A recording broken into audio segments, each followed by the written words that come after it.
Hello everyone, আসসালামু আলাইকুম। Welcome back to my another new blog. সবাই কেমন আছেন? আলহামদুলিল্লাহ আমি ভালো। আশা করি আপনারাও ভালো আছেন, সুস্থ আছেন। মারিয়া ফাফি লাইফ স্টাইলে আপনাদের আরও একবার স্বাগতম। এই 2 দিন অনেক কাজের চাপ, এর জন্য ভিডিও দেওয়ার সময় পাইনি। তো আজকে ছোট একটি ভিডিও দিলাম, আশা করি আপনাদের ভালো লাগবে। এখানে আমার বাসার কাজ যেন শেষে হচ্ছে না। আমি এখানে আজকে সকালে নিয়েছি সোফার কভারগুলো, আর বাবা খুলে দিয়েছে। এগুলো আজকে পরিষ্কার করে রোদে শুকিয়ে তারপর এগুলো লাগিয়ে নিব। আমি সোফার কভারগুলো ধুয়ে রোদ থেকে নিয়ে এসেছি, এখন আমি আর মা মিলে লাগিয়ে দিয়েছি। আমার এই 5টা কাজ শেষ। এই রুমের আর কোনো কাজ করতে হবে না ঈদের আগে, শুধু বেডশিটটা চেঞ্জ করব, আর কিছুই করতে হবে না আশা করি। আর আমাদের বাসাটা অনেক বড় কারণে আমার একটু কাজের চাপ বেশি, তার উপরে ঈদ, আবার আসবে মেহমান, এর জন্য একটু বেশি কাজ পড়ে গেছে। ছোট একটা মেয়ে আছে, সব মিলিয়ে অনেক কাজ পড়ে গেছে আমার। তা আমি ওয়ার্ডরোবের এই ফার্স্টটা একটু পরিষ্কার করে নিচ্ছি। র্যাকসিন 2টা আজকে নতুন দিয়েছি, কারণ আমার এগুলো পুরাতন হয়ে গেছে। আমি প্রতি কোরবানি ঈদের আগে এগুলো চেঞ্জ করি। আমি অনেক মার্কেট করি বাসার জন্য। আমরা তেমন মার্কেট করি না, শুধু বাসার জিনিসপত্রই কিনি ঈদে। আর কোরবানি দিই, আর বাসার যত যা লাগে সব আমি কিনাই মায়ের হাতে। আর আমরা জামা কাপড় কিনি না, শুধু আমার মেয়েটার জন্য নিয়েছি। তো এখানে আমি টেবিল নিয়েছি নতুন, ডাইনিং টেবিল। আমার ডাইনিং টেবিলের জন্য এই রানারটা এনেছি। ডাইনিং টেবিল, টি টেবিল, ওয়ার্ডরোব, এগুলো উপরে আমি কিছু র্যাকসিন নিয়েছি।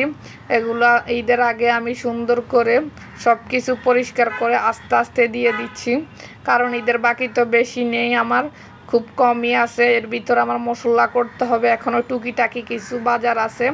এটা নিয়েছি ওয়ার্ডরোব উপরের জন্য, এটা বিছিয়ে দিয়েছি। আমি এটা নিয়েছি গত পরশু, মার্কেটগুলো করছি, আমি সময় পাইনি ভিডিও দেওয়ার জন্য।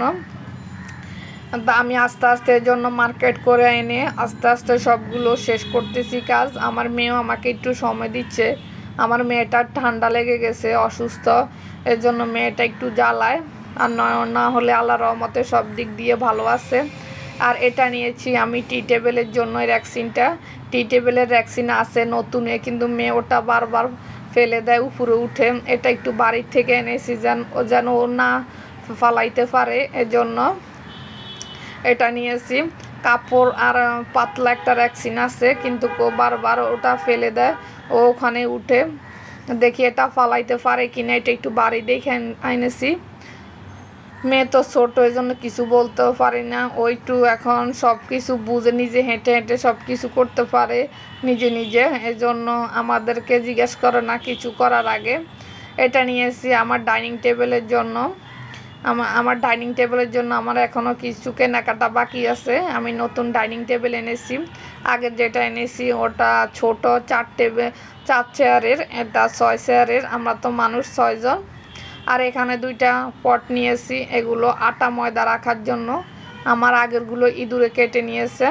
আর এনেছি রুম সেন্ট, এগুলো আমি রুমের মধ্যে ইউজ করি। আমাদের বাসার তো রোডের পাশে, একটু জানালা বেশি বন্ধ রাখতে হয়, এর জন্য আমি রুমের মধ্যে এগুলো দিই। এনেছি টুথপিক, কারণ কোরবানের তো টুথপিক বেশি লাগে। আর নিয়েছি মেয়ের জন্য একটি জামা। ঈদ বলে কথা, মেয়েকে যদি কিছু না দিই তাহলে কেমন লাগে। আমি আর মা কিছুই নিইনি, আমরা শুধু ঘরের জিনিসপত্রই কিনতেছি, শখের যেগুলো আমরা কোরবানি দিয়ে কিনি না। মা আয়রাকে আর আয়রার বাবাকে দিয়েছে, আয়রার বাবাকে প্যান্ট শার্ট দিয়েছে, আর মেয়েকে জামাটা দিয়েছে। আর একটা জামা পছন্দ করে রেখে এসেছে, আমি নিতে দিইনি। তো এদিকে আমাদের মোটামুটি সব কেনাকাটা শেষ। মেয়ের জন্য টুথপেস্ট, ব্রাশ, মেয়ের দাঁত উঠেছে, একটা শ্যাম্পু নিলাম। আর এখানে কারণ বাজার থেকে মা আর আয়রার বাবা মিলে কিছু বাজার এনেছে, কাঁচা বাজার, ধনে পাতা, সরষা, টমেটো, কাঁচামরিচ, লেবু, আলু, মুরগি এনেছে, আদা রসুন। মুরগি এনেছি একটু বেশি করে, মেহমান আসবে আর আমরাও খাবো ঈদের পরে। গরু মাংস তার প্রতিদিন খাবো না, তো এখানে 4-5 পদের মুরগি নিয়ে এসেছে, লেয়ার, কক, ব্রয়লার। তো এগুলো আমি সুন্দর করে কেটে কেটে প্রসেস করে রাখবো। আজকে তাহলে এ পর্যন্তই। সবাই ভালো থাকবেন, সুস্থ থাকবেন। আল্লাহ হাফেজ, আসসালামু আলাইকুম।